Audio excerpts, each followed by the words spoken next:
तो गाइस ये हमारे कंप्यूटर बेसिक लेवल का पार्ट 3 वीडियो है। इस वीडियो में हम लोग कंप्यूटर फंडामेंटल्स को कवर करने वाले हैं, जहां पे हम लोग देखेंगे कंप्यूटर क्या है डेफिनेशन के साथ, कंप्यूटर शब्द का उत्पत्ति कहां से हुआ है, कंप्यूटर कैसे काम करता है, कंप्यूटर में इनपुट और आउटपुट क्या है, कंप्यूटर का फुल फॉर्म क्या है, साथ ही हार्डवेयर और सॉफ्टवेयर को, इसके अलावा कंप्यूटर को कितने आधार पर वर्गीकृत किया गया है।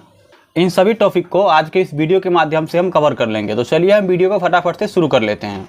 तो है गाइज, आप देख रहे हैं आपका अपना चैनल BR43 टेक और मैं प्रिंस यादव आपको आपके इस BR43 टेक चैनल पर बहुत बहुत स्वागत करता हूं। सबसे पहले हम लोग देखते हैं कंप्यूटर शब्द कहां से आया है। तो कंप्यूटर शब्द की उत्पत्ति लैटिन भाषा के कंप्यूटरे शब्द से हुई है, जिसका अर्थ होता है गणना करना। कंप्यूटर को सबसे पहले गणना करने के लिए ही बनाया गया था और जिस मशीन को गणना करने के लिए बनाया गया था उस मशीन को ही कंप्यूटरे नाम दिया गया था। इसी कंप्यूटरे को धीरे धीरे समय के हिसाब से अपग्रेड किया गया और मार्केट में इसे कंप्यूटर नाम दे दिया गया। आजकल आप देख ही रहे हैं कंप्यूटर जो है कितना एडवांस हो चुका है। अभी भी जो है कंप्यूटर अपग्रेड हो ही रहा है। आजकल आप इसका लेटेस्ट रूप रोबोट और AI को देख सकते हैं। ये काफ़ी सारा काम आसानी से कर देता है। अब मुझे उम्मीद है कि आपको ये क्लियर हो चुका होगा कि कंप्यूटर शब्द कहाँ से आया है। अब इसके बाद हम लोग इसका डेफिनेशन देखते हैं, कंप्यूटर क्या होता है। यहाँ पर आप देख सकते हैं कंप्यूटर का परिभाषा। कंप्यूटर एक इलेक्ट्रॉनिक मशीन है जो यूजर से इनपुट के रूप में आदेश लेता है और उनके दिए गए आदेशों पर प्रक्रिया करता है। उनका परिणाम यूजर को आउटपुट के रूप में देता है। सबसे पहले यहाँ पे कंप्यूटर एक इलेक्ट्रॉनिक मशीन है, यहाँ तक हम लोग क्लियर करते हैं। इसे इलेक्ट्रॉनिक मशीन क्यों कहा जाता है? जब भी कहीं पर भी कोई वर्क होता है तो वहाँ पे ऊर्जा लगता है। तो यहाँ पे हमारा जो कंप्यूटर है ये भी काम करता है। इसे भी ऊर्जा चाहिए होता है। इसे जो ऊर्जा है इलेक्ट्रिसिटी से मिलता है, बिजली से मिलता है, इसीलिए इसे इलेक्ट्रॉनिक मशीन कहा गया है। उसके बाद है जो यूजर से इनपुट के रूप में आदेश लेता है। यहाँ पे सबसे पहले हम यूजर को समझ लेते हैं।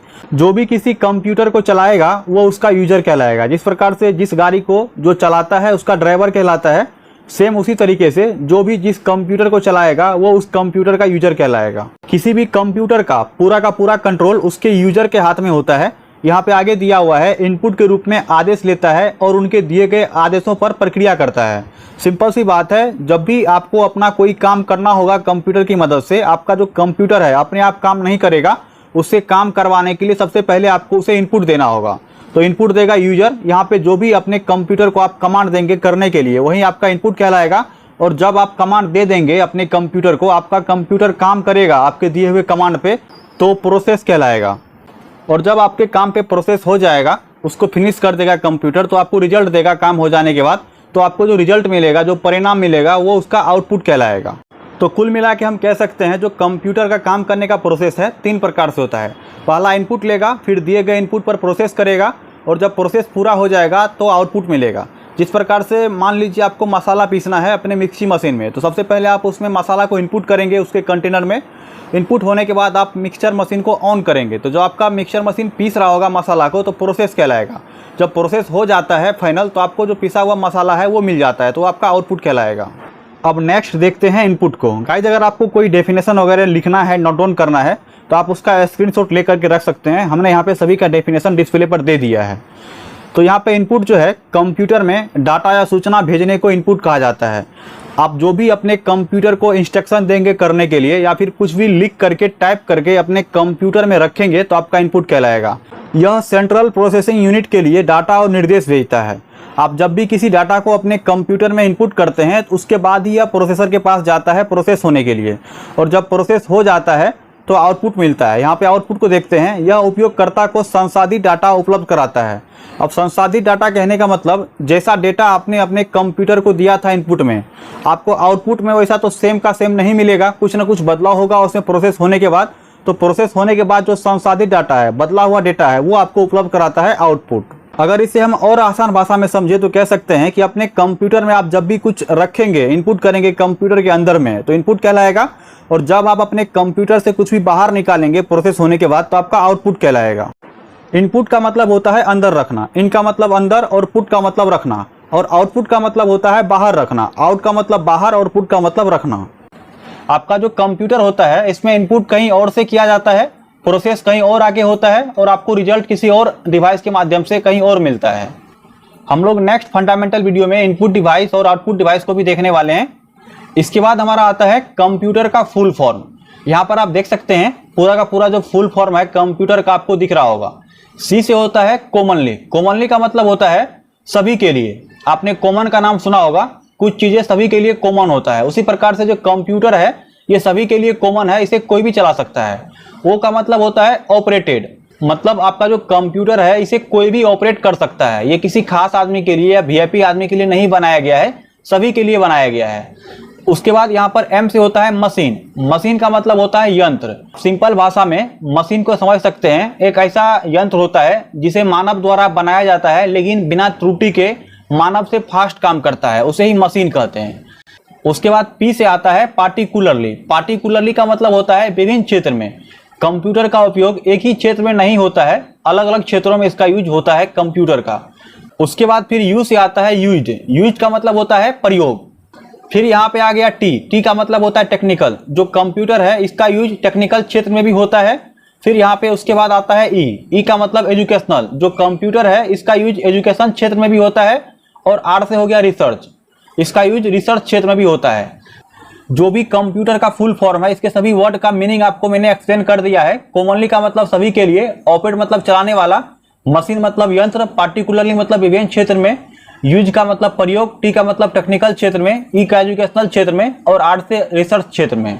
इसके बाद आगे बढ़ते हैं, हार्डवेयर क्या है। यहाँ पर आप देख सकते हैं वे सारे भाग जिन्हें हम फिजिकल रूप में अपने आंखों से देख सके और छू सके, सब हार्डवेयर कहलाता है। आपके सामने आपका कंप्यूटर है, वहां पे आप जो भी पार्ट्स को अपने आंखों से देख पा रहे हैं कंप्यूटर में और आप उसे अपने हाथों से छू पा रहे हैं, तो आपका सबका सब हार्डवेयर कहलाएगा। अब ऐसा नहीं है कि आपके कंप्यूटर के अंदर में जो पार्ट्स लगा है आपका वो हार्डवेयर नहीं कहलाएगा, उसे भी आप अपने कंप्यूटर को ओपन करने के बाद छू सकते हैं, तो वो भी आपका हार्डवेयर ही कहलाएगा। यहाँ पर कुछ हार्डवेयर का इमेज भी आप देख सकते हैं। यहाँ पे आपके लेफ्ट साइड में जो है ये सारा इसके अंदर का इमेज है और राइट साइड वाला इमेज आपके बाहर का इमेज है। हालांकि इसमें कुछ अंदर का भी पार्ट्स है। अगर आप अपने कंप्यूटर के अंदर के सभी पार्ट्स को डिटेल में देखना चाहते हैं तो इसके ऊपर मैंने पहले से एक वीडियो बना दिया है, जिसका लिंक अभी आपको ऊपर आई बटन में आ रहा होगा और आपको डिस्क्रिप्शन में भी लिंक मिल जाएगा। आप जाकर के उसे देख सकते हैं, सारे अंदर के पार्ट्स वहां पर एक्सप्लेन किया हुआ है। इसके बाद हमारा आता है सॉफ्टवेयर। अब देखते हैं सॉफ्टवेयर क्या होता है। सॉफ्टवेयर निर्देशों और प्रोग्रामों का समूह होता है जो कंप्यूटर में जान डालने का काम करता है और पूरे कंप्यूटर को कंट्रोल करता है, यूजर से इनपुट लेता है और उस पर प्रक्रिया कर आउटपुट देता है। यहाँ पे हम सॉफ्टवेयर को भी डिटेल में समझते हैं। यहाँ पे दिया हुआ है निर्देशों और प्रोग्रामों का समूह होता है। यहाँ पे निर्देशों और प्रोग्रामों का समूह किसको बोलेंगे?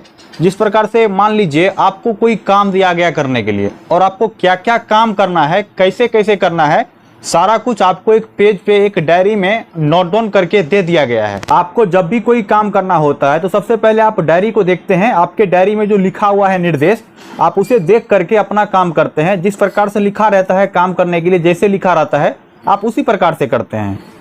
ठीक उसी प्रकार से सॉफ्टवेयर के अंदर भी कोड लिखा होता है। कैसा इनपुट कमांड आए तो हमें कैसे काम करना है, सारा का सारा एक प्रोग्राम तैयार किया हुआ रहता है और उसे एक अलग भाषा में लिख करके कंप्यूटर के अंदर इंस्टॉल कर दिया जाता है। सॉफ्टवेयर का इस्तेमाल सभी यूजर कर सकते हैं, इसे इंस्टॉल और अनइंस्टॉल भी कर सकते हैं, लेकिन सॉफ्टवेयर सभी के लिए क्रिएट कर पाना पॉसिबल नहीं है। सॉफ्टवेयर क्रिएट करने के लिए आपको डेवलपर का कोर्स करना होता है, इसका एक अलग भाषा होता है। जैसे कि यहाँ पे आपको पाइथन, जावा, जावा स्क्रिप्ट, C++ और भी कुछ अन्य भाषाएं हैं जिसे सीख करके सॉफ्टवेयर को बनाया जाता है। सॉफ्टवेयर कंप्यूटर में जान डालने का काम करता है और पूरे कंप्यूटर को कंट्रोल करता है। सॉफ्टवेयर को देखा या छुआ नहीं जा सकता है। यहाँ पर आपको कुछ इमेज दिख रहा होगा।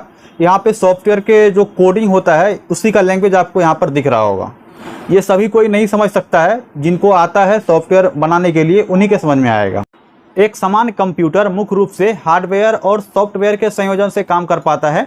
इसमें से कोई अगर एक भी मिसिंग हो जाता है तो कंप्यूटर वर्केबल नहीं रहता है, वो डेड हो जाता है। इसे आप एक बहुत ही अच्छे एग्जाम्पल से समझ सकते हैं।